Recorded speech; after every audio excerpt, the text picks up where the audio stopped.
बावैसो सिगाङावहाय आङो जे दोंसे मेथाइ रोजाबदोंमोन। बे मेथाइ रोजाबनायावहाय एस रकिं चेनेलावहाय आंनि बे मेथाइ रोजाबनायखौ खोनानानै एस रकिं चेनेला जे ससियेल मिडियायावहाय आगारनानै होदोंमोन। बेयावहाय गोबां मानसिफ्रा बे मेथाइखौहाय खोनानानै नायनानै गोबां सापर्ट खालामदों आरो आं गोबां कमेन्टफोरखौहाय आङो नुदों। बेखायनो आङो गोबां मानसिफोरनि सापर्ट मोननायखाय आङो बे मेथाइखौहाय आङो रेकर्डिं खालामनाय जादों।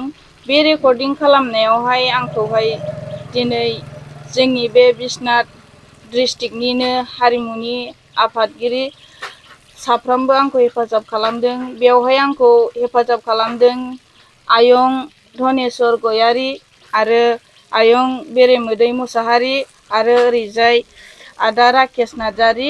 बिसोरनि सापर्ट मोननानै आङो बे रेकर्डिंखौ आङो खालामनाय जादों।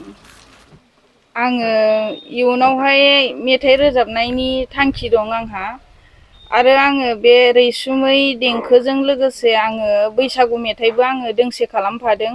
दायो बे बैसागु मेथाइखौहाय एलबाम बानायनाय जागोन। बेखौ नोंथांमोना उनाव नुनो मोनगोन एलबामजों लोगोसे मेथाइखौबो। आरो बे रैसुमै देंखोखौ जोङो फैगौ नैबे एप्रिलनि 10 थारिखआवनो बेखौहाय रिलिज होनाय जागोन आरो। नोंथांनि सिनायथिखौ होगोन नामा? आंनि सिनायथिया आंखौथ' सिनायखायो फ्रायानो। आंनि नामा मिसेस सेलिथा नार्जारि। आंनि गामि राजपुर आरो सनितपुर डिस्ट्रिक्टआनो गोलैयो। सासे बिजनेसमेन एबा फालांगि थादोंब्लाबो बे बिनानावा दि गावनि गोसो गोरबोजों दखानाव थानानै बायदि मेथाइ खनबाय थादों, निस्सय बेखौ स्कप होयोब्ला एसे गोजौआव थांगोन होननानै जों सानदों। आरो बेनिखायनो जों हारिमु आफादा, बिश्वनाथ डिस्ट्रिक्ट हारिमु आफादा जोंनि सिगांनिनो रेडिअ' आर्टिस्ट धनेस्वर गयारि बिथांखौ आरो राकेश नार्जारि जोंनि नेहाथारि, बेखौ लानानै जोङो बे बिनानावनि खाथियाव फैनानै जों बेखौ एसे गाइडलाइन होदों आरो जों मोजां मोनो। जों बेबायदिनो ओंखारबोयोब्ला जों गाइड होनायाव जों दङ। आं दा बेखौ बियायं सोमोन्दो जायो। दा बियायंनि बेबायदिनो दखानाव थानानै जिथु रोजाबनाय रैसुमै देंखो मेथाइ रोजाबनाय, बे रोजाबनायाव आं माने खोब गोजोननाय मोन्दों। आरो बे आयंनि गाराङा माने मोजां।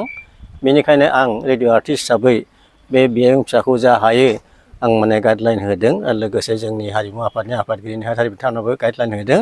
ओमफ्राय दायो इतिमध्ये रैसुमै देंखोखौ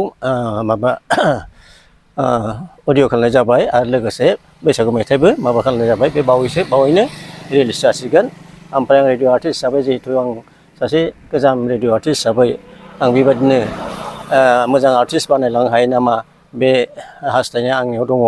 दा बेनिखायनो आं आयंखौ जा हागौ आं माने आंनि गोसो गोरबोजों आं माने मदद होनो आं आग बारायदों। आरो आं सानो इयुनाव बे बियायं फिसाया साबसिननिफ्राय हामसिन मेथाइ रोजाबनो हाथों होननानै आं भगबाननि खाथियाव आर'ज गाबबाय।